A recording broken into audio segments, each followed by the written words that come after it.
That's why people are saying is AI potentially.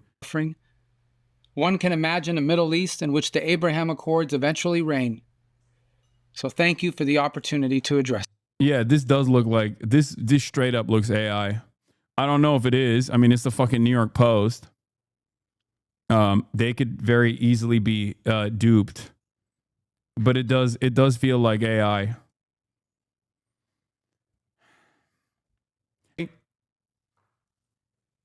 I feel like I'm losing my mind. Oh my God, I'm losing my mind a little bit. Oh God, my job has gotten infinitely harder. If my goal is to go through misinformation and try to correct the record in instances of in like random instances of violence or whatever the fucking government is doing, welcome to the fucking new world where half of the stuff that we're gonna see, even coming from real outlets like this, could potentially be AI made but official. I'm going crazy. I feel like I'm going insane. Oh. Golda Meir once said, "It took Moses 40 years to find the only place in the Middle East with no oil. But Israel's wealth lay not under the ground, but in its people, the Jewish people, exiles, pilgrims, and dreamers from around the world who made the desert bloom into a high-tech superpower." Israel accomplished this miracle not by abandoning its history and identity, but by embracing them. I'm going to put you on a spaceship. If you fucking bring up Mountain Head one more time, I'm putting you on a rocket ship to Mountain Head. Okay, one-way ticket. Why are you playing a fake video, man? Dog. Listen to me very carefully, okay? This is a video that the Special Envoy to Monitor and Combat Anti-Semitism, which is an official State Department organization, okay? An official State Department organization posted. It sounds like AI. It could be AI, but it is official, okay? As in, you have to treat this as though Marco Rubio said these words. Marco Rubio has already said similar words 1,000,000 times over. Shut the fuck up.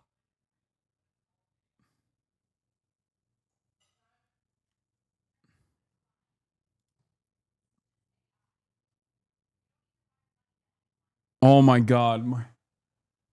My dad is watching some shit about AI in the background as well.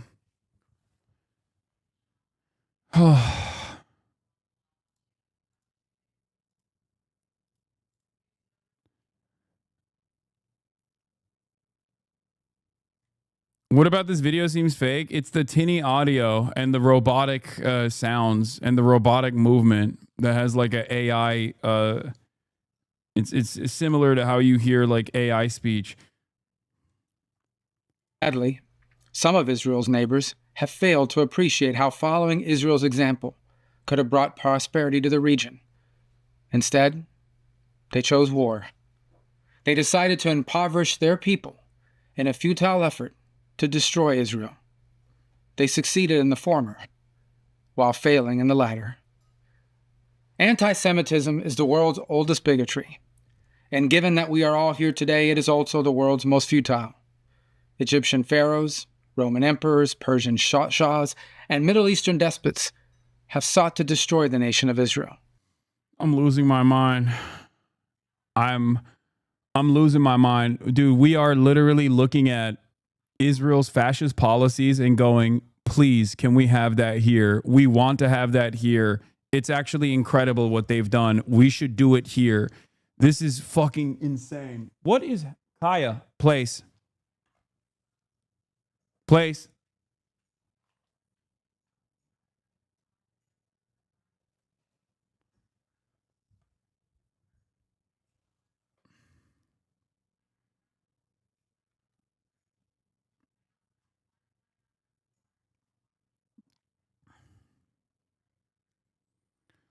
This does not look or sound like AI. It's a recording of him joining over Zoom. That's why it sounds like that. Our brains are all broken. This is just a real video. It does not look or sound like AI. AI is not that good yet.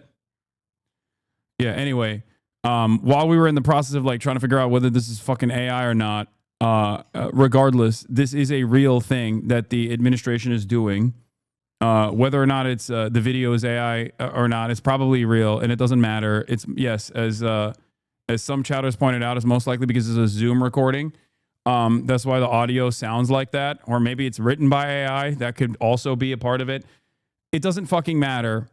Okay, what matters is what the administration is going to do in the aftermath of events like this, and I fear that they're going to actively suppress any kind of like an pro-Palestine speech.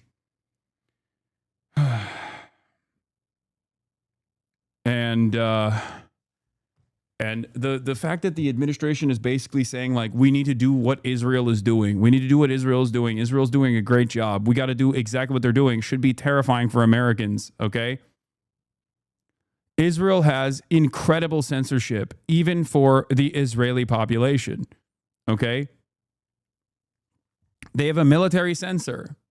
They do not have free speech in Israel.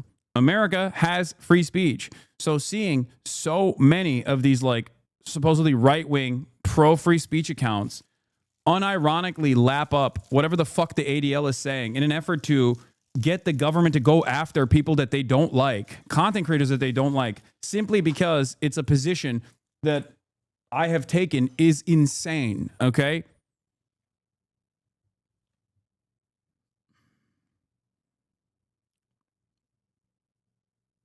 Holy moly, this is terrifying.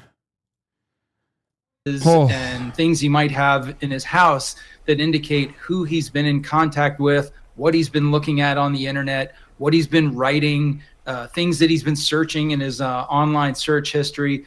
It uncovers both his motive and it gives investigators a view into his network of contacts, because what they're looking for right now is exactly what you just suggested, to see if anyone helped him plan this event, helped him train for it, helped him acquire the materials that he needed to pull it off, or was he simply inspired by events he saw and was, harboring grievances about things that he saw online and that were happening overseas in Gaza and other places.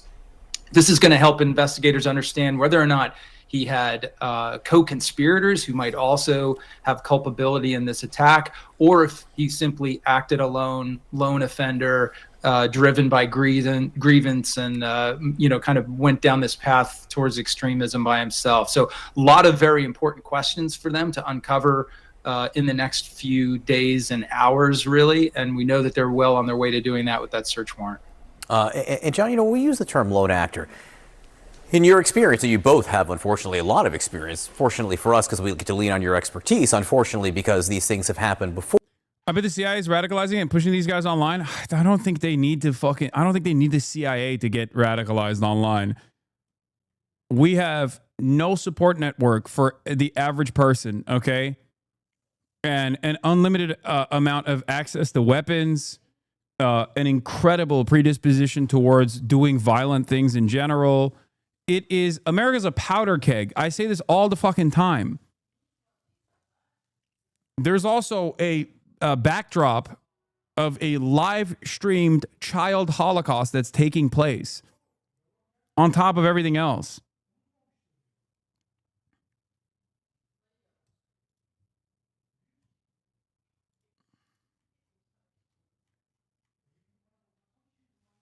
That's it.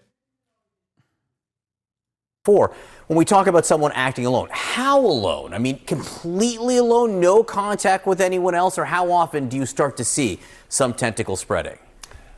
Anything is in the range of possibility, including that a handler from a foreign terrorist organization or someone else directed him, told him what to do and how to do it.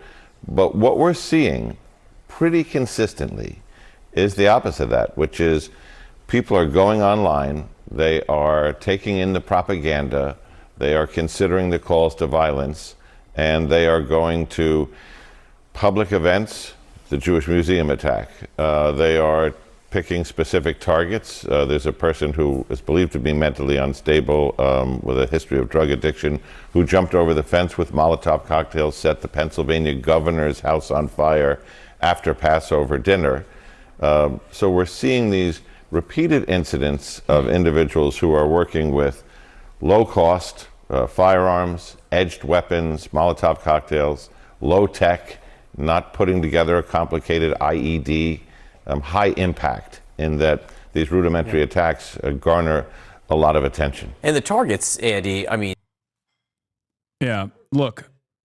The U.S. ambassador to Israel would like to state for the record that journalists correctly reporting on well-documented Israeli massacres in Gaza are causing terrorist attacks.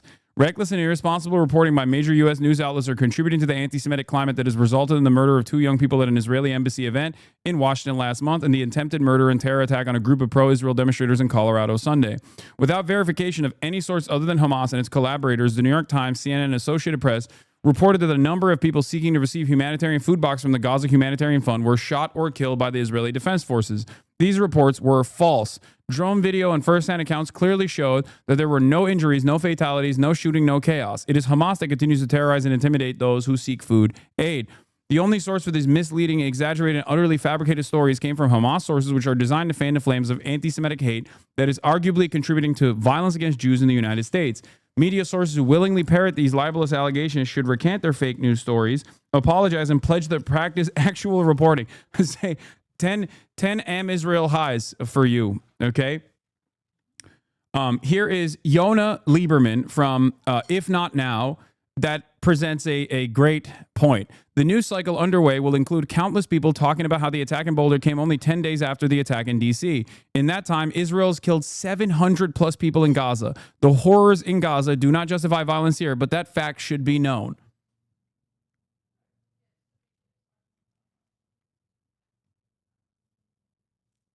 Debunking live stream event and trying to lie about it so to people is so pointless. Who do they think they are talking to?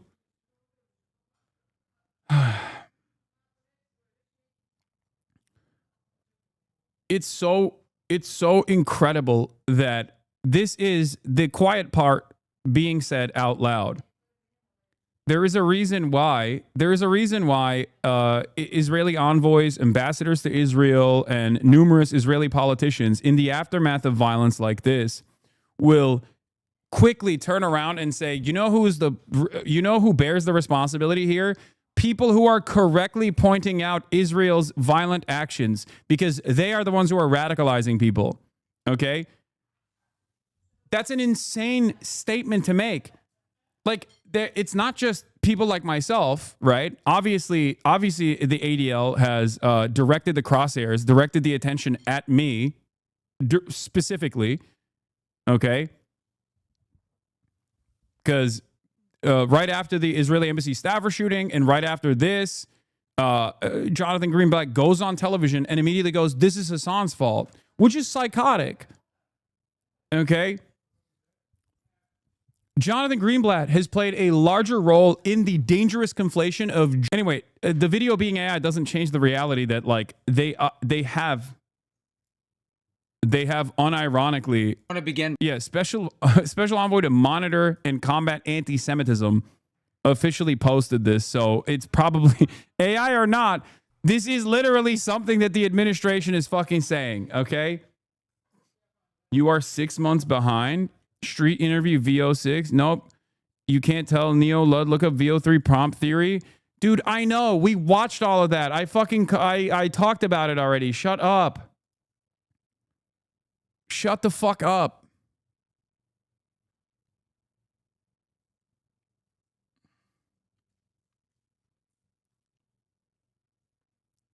Oh my God, you're so fucking brilliant, dude. I can't believe prompt theory.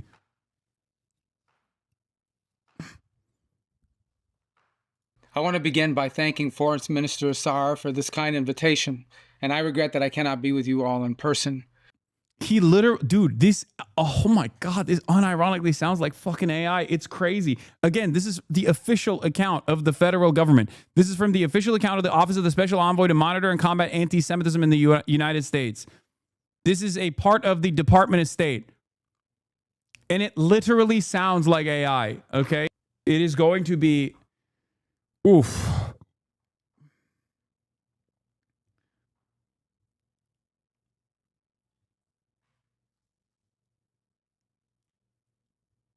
Like, I don't think that if there are members within mainstream media that look at the situation and think to themselves like what the repercussions might look like, they are not pushing for that at all.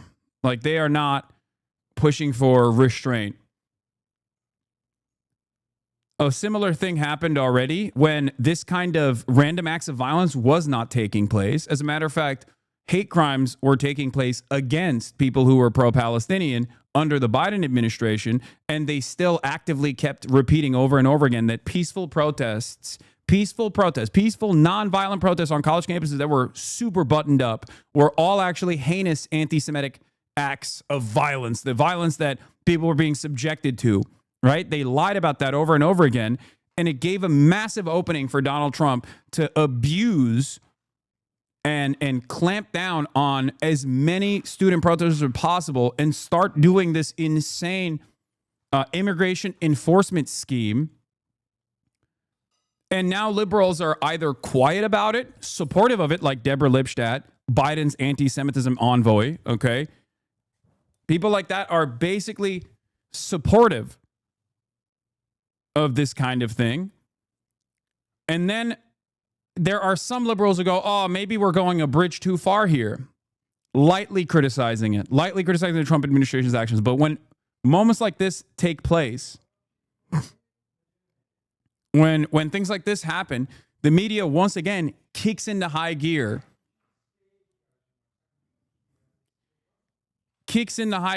And loses their mind on this. Like, oh, well, we have to be like, when you got liberal outlets turning around and basically saying like, we got to be more careful about who we let into the country. It's like, it's over. It's over. You are completely captive to the fascist administrative apparatus. You are doing their bidding. You are not thinking about liberalism, defending free speech, defending anything. You are allowing the Trump administration and the wave of hate that will come after this to take place. This is fucking terrifying. Acts of violence such as this one are completely unacceptable. Okay?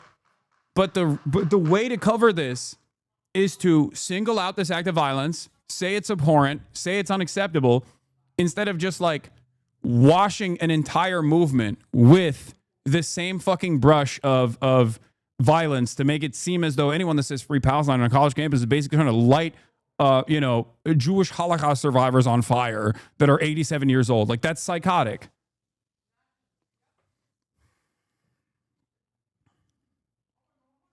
Meanwhile, while this is happening, simultaneously, Marco Rubio is talking about individuals who criticize Israel will be denied entry visas into the United States. We'll stand with the Jewish people.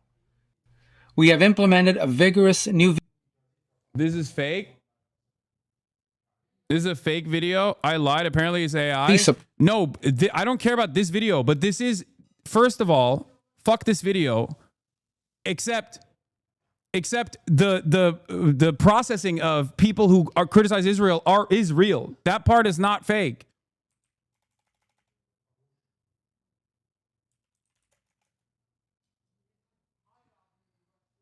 Hassan, you were duped? No, I just clicked on a video. I don't know if it's fucking real or not. But the part that is real is they are looking at people's social medias. Okay, that video, it might be AI. I don't give a shit. Someone fucking sent it to me. But the part that is real screening against criticisms of Israel is real. And it's been around for a minute.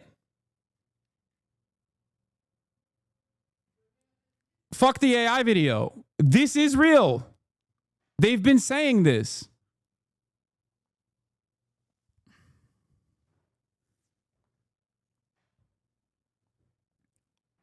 They have been. Part of this is the fact that they stopped the appointments and are now extending. They are extending the process of vetting to social media, where they are going to look through people's social media profiles before giving them access, giving them visa access into the country. and they are looking for any kind of fucking criticism of Israel on your social media activity. It is insane. This is directly a violation of the First Amendment. This is not fake. It's real. This part is real. I've covered it on this broadcast.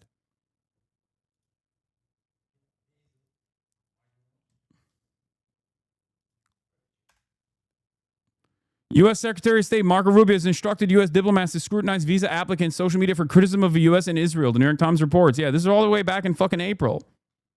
That part is not fake. That part is real.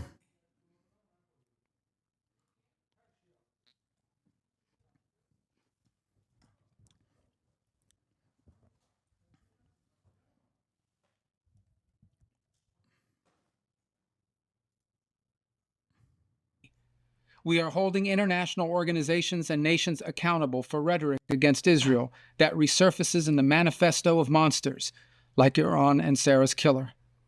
But we do see an eventual light at the end of this long tunnel of suffering. Oh, this does sound like AI, by the way.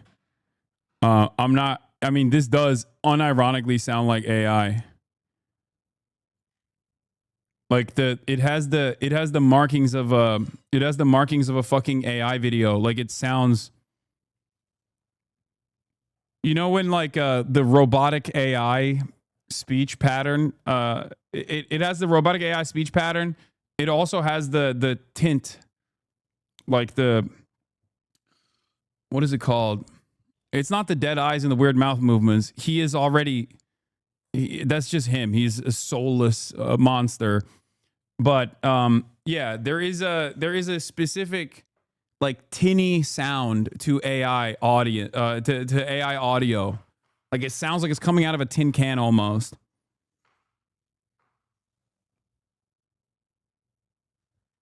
That's why there always has to be an alternative explanation. Okay? You have to stop doing this.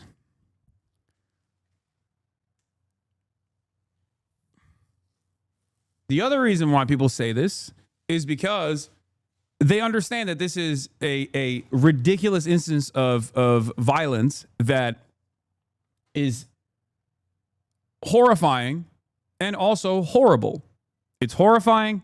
It's literally it will have immense negative consequences. So immediately people go cope mode and just go, oh, I think it's a false flag maybe. Like that's bullshit. Horrifyingly, one of them was also a Holocaust survivor, as you had mentioned earlier. They range in age, Kate, from 52 to 88 years old. What we know right now is very little about the extent of their injuries, but the little we do know, according to police, is that 2 people were airlifted to Denver area hospitals. 1 victim was very seriously injured. This was a horrifying attack, Kate, as you described. This man holding what were basically spray bottles full of what looked like incendiary material and then throwing that onto the crowd. And when he initiated that attack, Kate, these are not people who run away from their neighbors. They run to them to try to help. This is a community that will need to lean on one another as they move forward. Here's more on that from the Boulder Police Chief. Boulder is not immune to tragedy, sadly, and I know a lot of people are scared right now. A lot of people are upset and questioning how this happened and why. All I know is Boulder has recovered before from acts of violence, and we will again recover. I urge the community in this time to come together. Now is not the time to be divisive, and we will continue to ensure community safety along with all of our partners. Okay, that help, that sense of community will be more important than ever as they try to move forward after this tragedy. Kate? And what more are we learning about this suspect right now? Well, some of these details are coming to light. Our law enforcement sources are telling CNN's John Miller that he had applied for asylum in the United States in 2005. The White House Deputy Chief of Staff Stephen Miller tweeted that he was here illegally, saying that he had overstayed a tourist visa. We've reached out to ICE to try to find out more information on that, Kate. At the moment, he is in custody in Boulder. He was booked just before midnight last night. He's booked on multiple charges, including 1 count of explosive incendiary devices used during a felony. Again, much more to learn here, and we expect that more information will come forward at his first hearing at 1:30 this afternoon local time, Kate. All right, Whitney, thank you very much. John? All right, with us now are CNN senior law enforcement analyst Andrew McCabe and the aforementioned. What? I think this was a guy that was on board with it until he realized the consequences of it. Then his acceptance of state violence allowed him to justify his retribution. Why do you report tweets as truthful? Are you talking to CNN? Oh. Mentioned John Miller, CNN chief law enforcement and intelligence analyst. John, what else are you hearing from your sources right now? Well, they're digging into the background of this individual, particularly looking at how he got here, when he got here, how he stayed here. But what you gather from careful viewing of the videos taken by people at the scene is, and this is going to be a large factor about charging decisions and motive, is he's yelling, "Free Palestine," according to police, but our review of the tape is also, he says twice, he yells, "We have to end Zionists." Oh, so that God. goes directly to motive. The chief Oh, called my it, fucking it's a targeted Lord, attack of hate. The FBI director called it an act of terrorism. And the fact that we see him at the scene, remaining on the scene. Brother. He did an attempt to flee. Nobody seems to be holding him back. Now, bear in mind, he's holding 2 different bottles of liquid with red rags coming out of them that could be other incendiary devices, but he remained on the scene. He did not resist when police took him down and handcuffed him. Very much like what we saw at the Jewish Museum in Washington just several days ago in an attack involving a gunman, whereas we're seeing what appears to be people answering the call from multiple platforms from foreign terrorist organizations, calling on people to act alone on U.S. soil against public events with rudimentary tools. And we're seeing them remain on the scene apparently to underscore that message and that motive. So, Andrew McCabe, how do you go about an investigation like this? What are the key parts of it? And to that point that John Miller was just bringing up, these people being urged by organizations around the world to act on U.S. soil, how do you fight that? Yeah, John. So what the investigators are doing right now is very similar work to the things we discussed in the aftermath of the shooting here in D.C. at the Jewish Museum. They, as we know, executed a search warrant at this person's residence last night, and that's an effort to collect all of the devices. Dude, post 9/11, we're back. Post 9/11, war on terror meta, Islamophobia, oof, it is going to be so back. We need more surveillance. We got Palantir already fucking clocking every single piece of information about every single American. The surveillance state is about to go extra nutty. Now, obviously, we already have the Patriot Act. We already had the great expansion of the surveillance apparatus justified by 9/11